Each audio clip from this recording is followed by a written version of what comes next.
Namaskar, welcome to the 5th week of our course on basic electrical circuits. So, in this week basically we will talk about the first order and second order circuits, and particularly today we will talk about the first order RC circuit. So, let us see what do you mean by first order RC circuit. So, before going into the RC circuit particularly, let us understand what is the meaning of first order circuit. So, what we will do in the first order circuit, we will discuss about two types of simple circuits which are comprising of resistor and capacitor, and a circuit which is comprising of a resistor and inductor.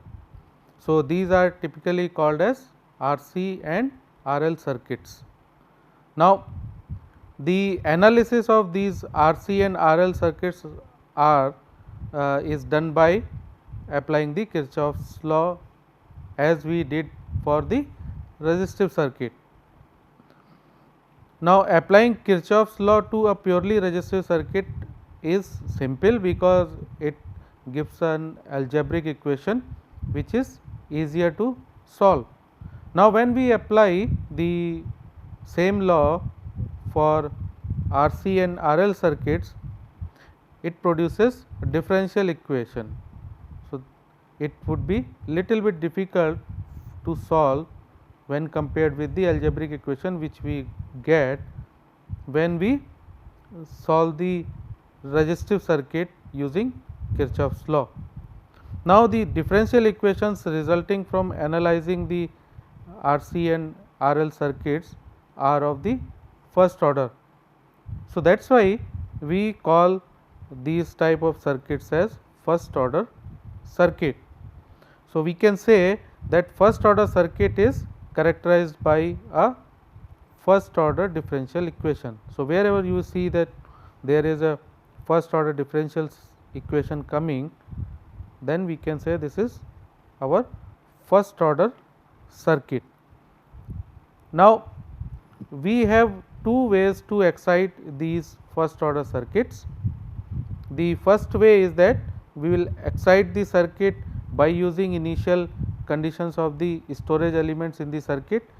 So, that means that initially if you charge either capacitor or inductor and insert that charged capacitor and the inductor into the circuit, then the circuit will have only the source of energy as the total energy stored in either capacitor or inductor.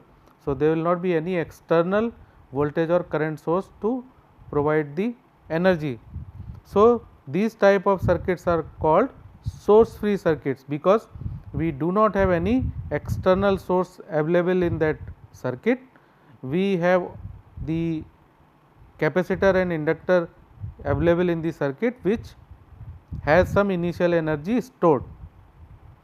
So, we assume that energy is initially stored in those elements and this energy will cause current to flow in the circuit and gradually it will dissipate in the resistors, because when we talk about RC or RL circuit, we have either whether we have capacitor or inductor, we will have resistor either in series or parallel in the circuit. So, that means that the resistive component would be responsible to gradually dissipating the energy which was previously stored in the capacitor or inductor. So, it is although source free circuit, that means that it is free of independent sources, but there may be some dependent sources. So, we will see those cases when we progress in this particular lecture. So, the second way is that you excite the first order circuit by independent source. So, we have the first case where you do not have any source, so called as a source free circuit. Here the second is you excite the first order circuit by applying an independent source. So, now first let us try to understand what do you mean by source free RC circuit. Source free RC circuit means we do not have any external voltage or current source connected to the circuit. So, that is why it is source free. So, how we can realize it? The source free RC circuit will occur when a DC source is suddenly disconnected. So, suppose if you have a voltage source here connected through some switch. So, you have a voltage source here, that may be some voltage V. What we have done? We have initially connected the switch, and then after some time suddenly we have disconnected this particular switch. So, what will happen in that case? When we apply voltage across capacitor, capacitor will get charged and the energy would be stored, and when we disconnect, the circuit would be like this as shown in the figure. So, now let us consider the series combination of resistor and it is initially charged, means energy is stored in the capacitor. So, we will see that how the energy stored in the capacitor will be released through the resistor which is there in the circuit. So, now you will see that the figure which is shown in this slide, the resistor and capacitor we are seeing here as a single one, but it can be equivalent resistance or equivalent capacitance of the combination of resistors and capacitors. So, if you have multiple capacitors, multiple resistors in the circuit, you can club all of them and create an equivalent RC circuit. So, where C and R can be considered as an equivalent capacitor and equivalent resistance. Now, what we have to do? We have to find out the circuit response. Circuit response means the manner in which the circuit will react when the energy stored in the element, which is capacitor in this case, is released. So, let us see how the performance of the circuit would be when you have the capacitor initially charged and connected to the resistor in parallel. So, what will happen in this case?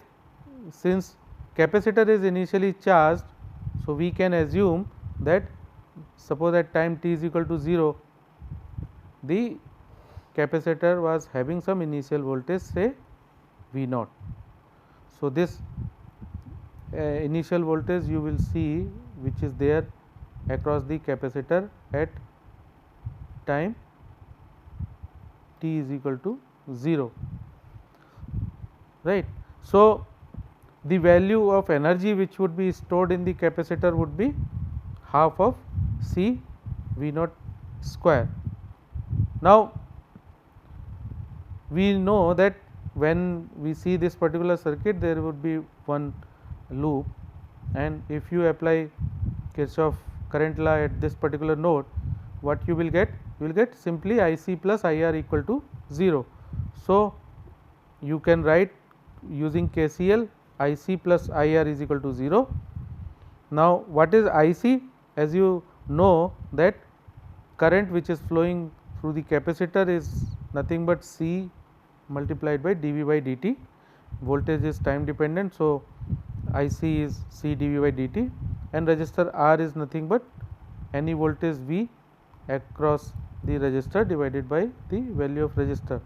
So, at any time t, we can say the voltage across the resistor or voltage across the capacitors, because these two are in parallel. So, voltage will remain same across both of the elements.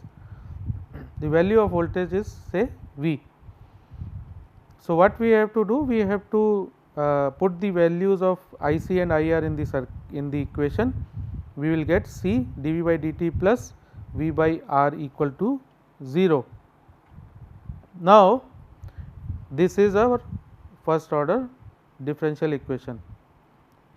So, why we will say is first order differential equation, because only first derivative of voltage V is involved. So, now what we have to do? We have to rearrange the terms. So, when we rearrange, we can simply write dV upon V is equal to minus RC minus 1 by RC dt. So, this is the equation. If you rearrange, you can simply write them as dV by V is equal to minus 1 by RC dt. Now, next task what we have to do is integrate at both sides. So, when we integrate with respect to t at this side and with respect to v at this side, what we will get? This will be the integration of this would be ln v minus 1 by RC is anyway the constant component. So, it will become minus t by RC after integration plus some constant term. So, in this case, for simplicity we will assume that the constant term is ln A, where A is the integration constant. So, what we can write? We can simply write the above equation as ln V. When you keep the ln components together, it will become ln V by A is equal to minus t by RC. So, next task what we have to do? We have to take powers of E on both sides, that is exponent. So, if you take power of E on both sides, so e to the power ln V by A will become simply V by A, and you will get this component as equal to minus t by RC. So, you can simply write V is equal to A into e to the power minus t by RC. Now, we assume that as per initial condition, when V is equal to 0 is voltage V naught. So, that means the value of A will be V naught. So, we put the value of A here and we get the voltage V as V naught e to the power minus t by RC. So, here you will see that the voltage across both of the components V, whether it is capacitor or resistor, is a time varying component. So, this shows that the voltage response of RC circuit is exponential decay of initial voltage. Now, since the response is due to the initial energy stored and physical characteristic of the circuit, so this will not be due to any other external voltage or current source. This is simply termed as natural response of the circuit.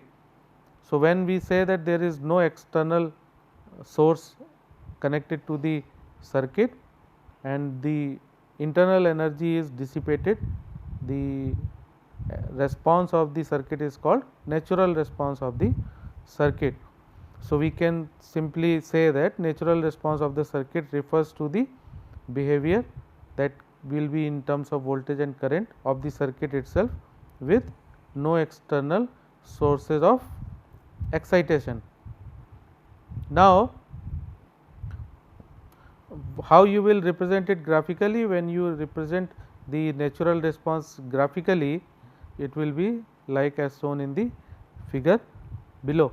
So, here you will see when you have the component V t is equal to V naught e to the power minus t by RC. So, let us assume that there is another component called time constant, and it is denoted by lowercase Greek letter, which we generally say as tau. So, let us say that this time constant tau is nothing but the value of R into C. So, if you put the value of tau in the circuit, the voltage V will become V naught into e to the power minus t by tau. So, when you plot this particular function with respect to time, what you will see that it is exponentially decaying. So, when you see it is decaying, when we take the time t is equal to 0, we know that the initial value of voltage was V naught, and then after that, because of this factor, it is decaying, and eventually the all energy would be dissipated in the resistor. So, when we say t is equal to 0, we say it is a initial condition. So, the natural response depends on the nature of the circuit alone with no external sources. In fact, circuit has a response only because of the energy initially stored in the capacitor. So, the natural response will have only the internal energy to be dissipated in the circuit. Now, one important thing which we have to know, that when time t is equal to tau, that means if you replace t with tau, this would simply become e to the power minus 1. So, at that particular point of time, the value of V naught would be minus 0.368 V naught. Now, what does it mean? Let us see. So, when we say that the time t is equal to time constant tau, the response will decay by a factor of 1 by e, that is e to the power minus 1. It means that it will decay by 36.8% of its initial value. So, when we simplify by replacing R c as t is equal to tau, we get this value. So, we say that when we represent tau in the circuit, V naught V t will become V naught into e to the power minus t by tau. So, if you plot the value of V t by V naught, so that is, if you take V naught by in denominator, so this will become V t by V naught is equal to e to the power minus t by tau. So, what we will do? We will plot this value with respect to time t, and let us take time t as a multiple of tau, that is the time constant. So, if you compare, you will come to know that after 5 tau, that means after 5 time constants, the value of voltage V t is less than 1%. So, what we can say, that the capacitor is fully discharged, or alternatively you can say it is fully charged after 5 time constants. So, means it takes 5 tau for the circuit to reach its final state or steady state when no changes take place with time. So, every time interval of tau, the voltage is reduced by 36.8% of its previous value. So, this you can see from this particular table also, that every increment of time equal to tau, the value of the voltage would reduce by 36.8% of its previous value. Why? Because when you say V t plus tau, that means that it is simply V t by E. So, if you keep on changing the value of t, this will always be equal to 36.8% of V t. So, this would be regardless of any value of t. So, if you put the value of t as tau, 2 tau or 3 tau, you will see that whatever the value you get is 36.8% of its previous value. Now, smaller the time constant, more rapidly the voltage will decrease. So, that means that you have faster time response of the RC circuit. So, if you see this particular figure, when time constant is small, that tau, that is nothing but R c, the product of R and C. If it is small, the slope of the curve shows that the voltage is decaying very fast as compared to others. So, more you decrease the value of tau, more more speedily would be the decay of voltage in the circuit, and we have tau larger, then you will see slow response of the circuit. So, we can say that a small time constant will give us a fast response and it will reach the steady state quickly, whereas when we have large time constant it will give slow response because it takes longer time to reach to its steady state value. Now, at any rate, whether it is time constant is small or large, circuit will reach at its steady state in 5 time constant, because in 5 time constants the circuit if voltage is there, then voltage value will decrease to less than 1% of its initial value. So, the value of time constant is small or large will not impact the steady state time, it will always be 5 times of the time constant. So, from time perspective, when time constant is large, the more time the system will take to reach its steady state value. When time constant is small, means 5 into time constant would be small in that case, and the circuit will reach to steady state value quickly. Now, using voltage V t, we can find the current. How will find the current? You can simply write current I, which is flowing across the resistance R, is nothing but the voltage across resistor, that was V naught into e to the power minus t by tau divided by the resistor R. Now, if power dissipated in the resistor is P at particular time t, then the instantaneous power would be V into I R, and this would be V naught square by R e to the power minus 2 t by tau. So, for V we will have V naught into e to the power minus t by tau. For I R again we will have V naught by R e to the power minus t by tau. So, we will have two components of e to the power minus t by tau, that is why it has become e to the power minus 2 times of t by tau.